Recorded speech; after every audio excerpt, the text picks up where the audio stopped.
हजारों साल नरगिस अपनी बेनूरी पे रोती है, बड़ी मुश्किल से होता है चमन में दीदावर पैदा।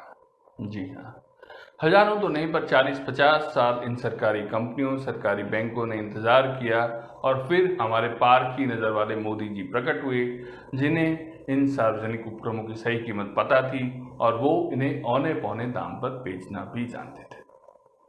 सभी असली सरकारी कर्मचारियों को नमो नमो। हम जानते हैं कि असली बैंक एम्प्लॉय, असली सरकारी कर्मचारी कभी भी हड़ताल नहीं करता। वो हड़ताल के दिन भी शटर डाउन करके काम करने में बिजी रहता है। ये जो हड़ताली हैं, ये खालिस्तानी हैं, पाकिस्तानी हैं, नक्सली हैं, बल्कि देशद्रोही टाइप के लोग हैं। असली बैंक कर्मियों को हमने नोटबंदी के समय फेसबुक पर proud banker building the nation का प्रोफाइल फ्रेम लगाए देखा था और जनता को नोटबंदी के लाभ दिखाते हुए देखा था। असली सरकारी कर्मचारी आंख मूंद कर मोदी जी का समर्थन करता है, राहुल गांधी को पप्पू कहता है, किसानों को खालिस्तानी और आतंकवादी कहता है और दिन रात व्हाट्सएप पर आईटी सेल की झूठी सच्ची खबरें लिखकर फॉरवर्ड भी करता है। कभी इनको सत्ता के खिलाफ दो शब्द लिखते नहीं देखा, इसलिए हम स्पष्ट रूप से कहते हैं कि ये हड़ताली लोग नकली बैंक कर्मी हैं, नकली बीमा कंपनी अधिकारी हैं।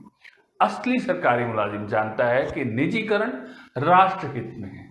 इससे पाकिस्तान टाइट होगा, देशद्रोही टाइट होंगे, चीन में भूचाल आ जाएगा, विदेशों में भारत का डंका बजेगा और मालिकों के मालिक अदानी अंबानी खुश होंगे। जब एक तरफ सियाचिन में -10 डिग्री के तापमान में सैनिक सीमा पर बलिदान होने की तैयारी में खड़े हैं, तब दूसरी तरफ कोई असली बैंक के अधिकारी, कोई सरकारी विभाग का असली कर्मचारी अपने स्वार्थ के लिए हड़ताल पर जा ही नहीं सकता। और ये जो निजीकरण की रट लगाई है इन देशद्रोहियों ने, इनको कोई बता दो कि कोई कहीं नहीं जा रही हमारी सरकारी कंपनी, सब यहीं का यहीं रहेगा, सिर्फ मालिक बदलेगा। अब तक मालिक थे, उसके बाद मालिक के मालिक होंगे। और वैसे भी एक बात तो सब लोग जानते ही हैं कि अगर हमारे मोदी जी बेच रहे हैं तो कुछ सोच समझ कर ही बेच रहे होंगे।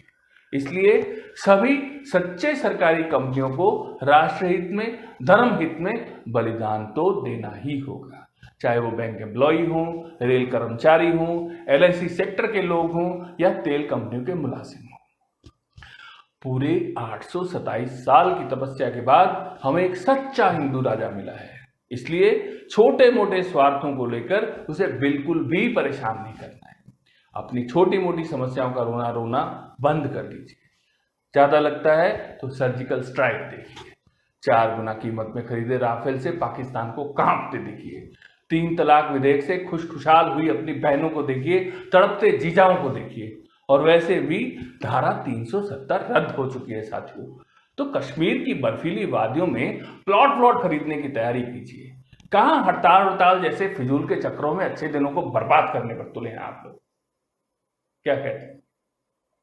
ठीक कहते हैं ना?